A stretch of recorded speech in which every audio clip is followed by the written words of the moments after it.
दोस्तों, क्या आपको भी लगता है कि रामायण जैसा कुछ नहीं था? यह सिर्फ एक काल्पनिक कहानी है।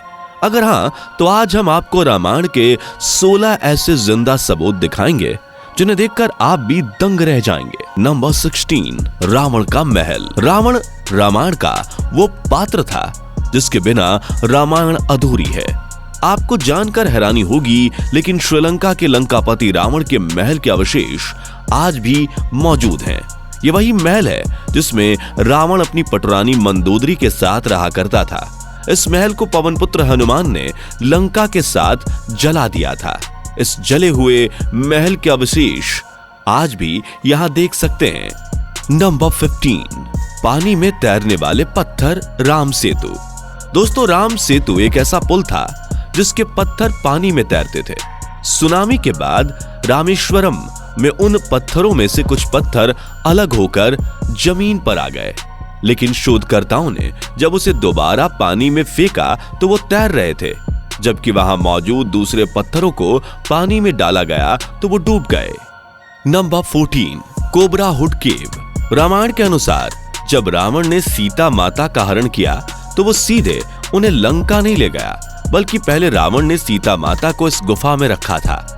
इस गुफा का आकार एक सांप के फन के जैसा है, इसलिए इसे कोबरा हुड केव भी कहा जाता है। इस गुफा के अंदर चारों तरफ जो नक्काशी की गई है उससे पता चलता है कि ये रामायण काल की गुफा है।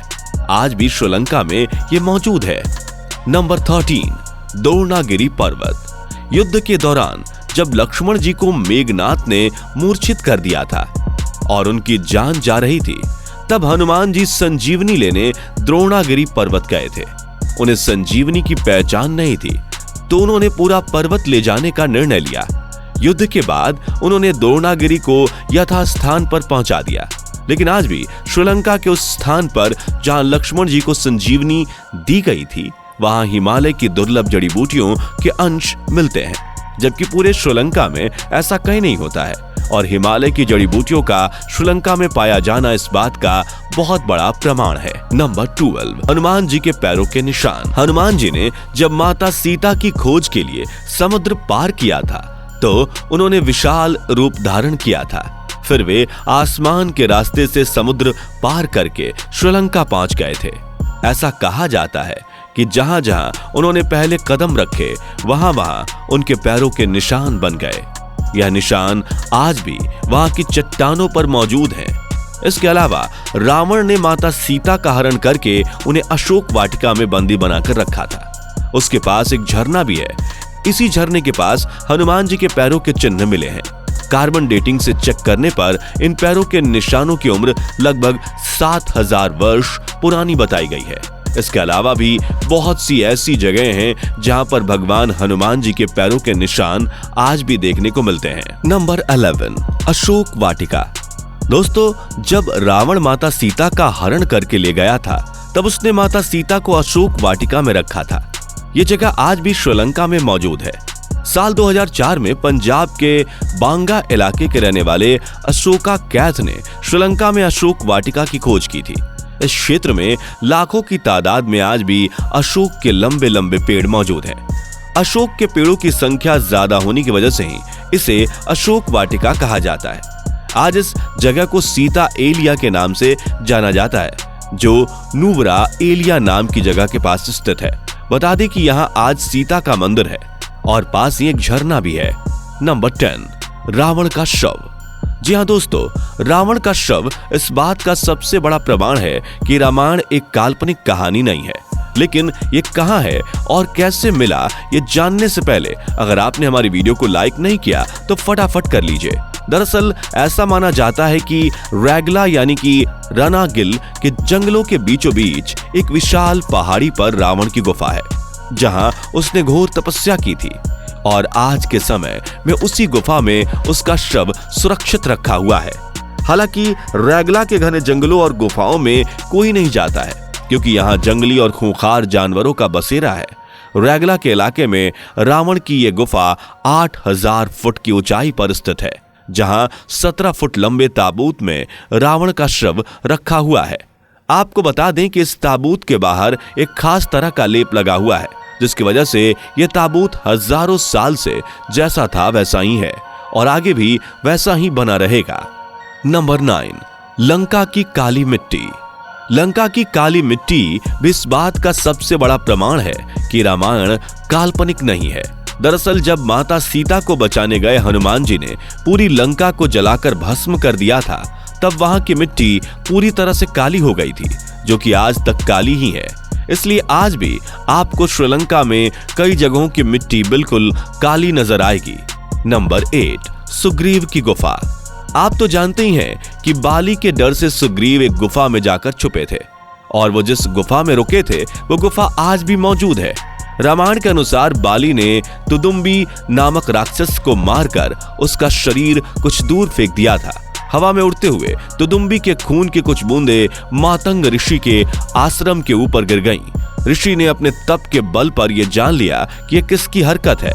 फिर गुस्से में आकर ऋषि ने बाली को श्राप दिया कि वो कभी भी ऋषि के पर्वत के क्षेत्र में आएगा तो उसकी मृत्यु हो जाएगी, और राज्य से निकाले जाने पर वे इसी जगह पर आए थे क्योंकि वे जानते थे कि बाली यहाँ नहीं आ सकता। यहीं उनकी मुलाकात राम जी से हुई थी और बाद में राम जी ने बाली का वध कर दिया और सुग्रीव को किष्किंधा का राज सौंप दिया। नंबर 7, अग्नि परीक्षा स्थल। ये वही जगह है जहां माता सीता ने रावण की कैद से आजाद होने के बाद अपनी पवित्रता की परीक्षा दी थी।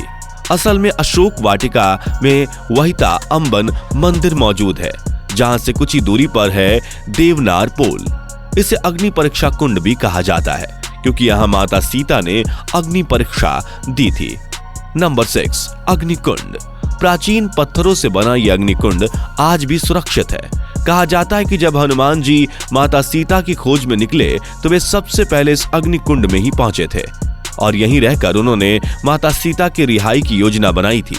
आज भी इस कुंड में हनुमान जी के विशाल पैरों के छाप मौजूद हैं। नंबर 5, रामलिंगम। रामायण के अनुसार रावण ब्राह्मण था। जब भगवान राम ने रावण को मारा तो उन्होंने पश्चाताप करने के लिए एक जगह तलाशना शुरू किया, क्योंकि उन्हें इस बात का गम था कि उन्होंने एक ब्राह्मण को मारा है। इसलिए उन्होंने शिव जी की आराधना भी की थी। भगवान शिव ने उन्हें एक शिवलिंग बनाने को कहा, तो एक रेत का शिवलिंग माता सीता ने बनाया और 2 शिवलिंग हनुमान जी कैलाश से लेकर आए और एक शिवलिंग भगवान श्री राम ने अपने हाथों से बनाया था, जो कि आज भी इस मंदिर में मौजूद है, इसलिए इसे रामलिंगम कहते हैं। नंबर 4, गर्म पानी का कुआं। कोनेश्वरम मंदिर के पास स्थित गर्म पानी के कुएं रामायण का सबसे बड़ा सबूत है, क्योंकि इन्हें रावण द्वारा बनवाया गया था, जो आज भी गर्म पानी से भरे हुए हैं। खास बात यह है कि इनका गर्म पानी कभी ठंडा नहीं होता, चाहे मौसम कैसा भी हो, यह हमेशा गर्म ही रहता है और आज भी कोई ये पता नहीं लगा पाया है कि इनका पानी गर्म क्यों रहता है। नंबर 3, पंचवटी। श्री राम जब अपने भाई लक्ष्मण और पत्नी माता सीता के साथ वनवास पर निकले थे तो वे नासिक तक आ पहुंचे थे। इसके बाद उन्होंने एक लंबा समय नासिक के इन्हीं जंगलों में काटा। एक बार इन्हीं जंगलों में लक्ष्मण जी ने रावण की बहन सुपर्णखा की नाक काटी थी। आपको जानकर हैरानी होगी कि लक्ष्मण ने जिस जगह पर सुपर्णखा की नाक काटी वो आज भी मौजूद है, जिसे लोग पंचवटी के नाम से जानते हैं। नंबर 2, विशालकाय हाथी के अवशेष। रामायण ग्रंथ के अनुसार जब रावण को हनुमान जी का खौफ हुआ तो उसने लंका की रक्षा में एक विशालकाय हाथी को खड़ा कर दिया था, जिसे हनुमान जी ने परास्त कर दिया। पुरातत्व विभाग को रिसर्च के दौरान कुछ ऐसे हाथियों के अवशेष मिले हैं जो नॉर्मल हाथी से कई गुना ज्यादा विशाल हैं। नंबर 1, कोंडाकट गाला। दरअसल रावण ने हनुमान जी के डर से माता सीता को अशोक वाटिका से हटाकर कोंडाकट गाला में रखा था और पुरातत्व विभाग को यहाँ से कई खुफिया गुफाएं और रास्ते मिले हैं जो सीधा लंका तक जाते हैं। उम्मीद है दोस्तों अब तो आपको यह पता चली गया होगा कि भगवान श्री राम ने धरती पर सच में जन्म लिया था। रामायण कोई सोची समझी कहानी नहीं बल्कि हमारे इतिहास से जुड़ा एक सच है। वीडियो पसंद आई हो तो लाइक और शेयर करना ना भूलें और अगर आप हमारे चैनल पर नए हैं तो चैनल को सब्सक्राइब भी कर लें। मिलते हैं अगली वीडियो में। दोस्तों आपको स्क्रीन पर 2 और वीडियोस दिखाई दे रही हैं, जिसे देखने के लिए स्क्रीन पर क्लिक करें।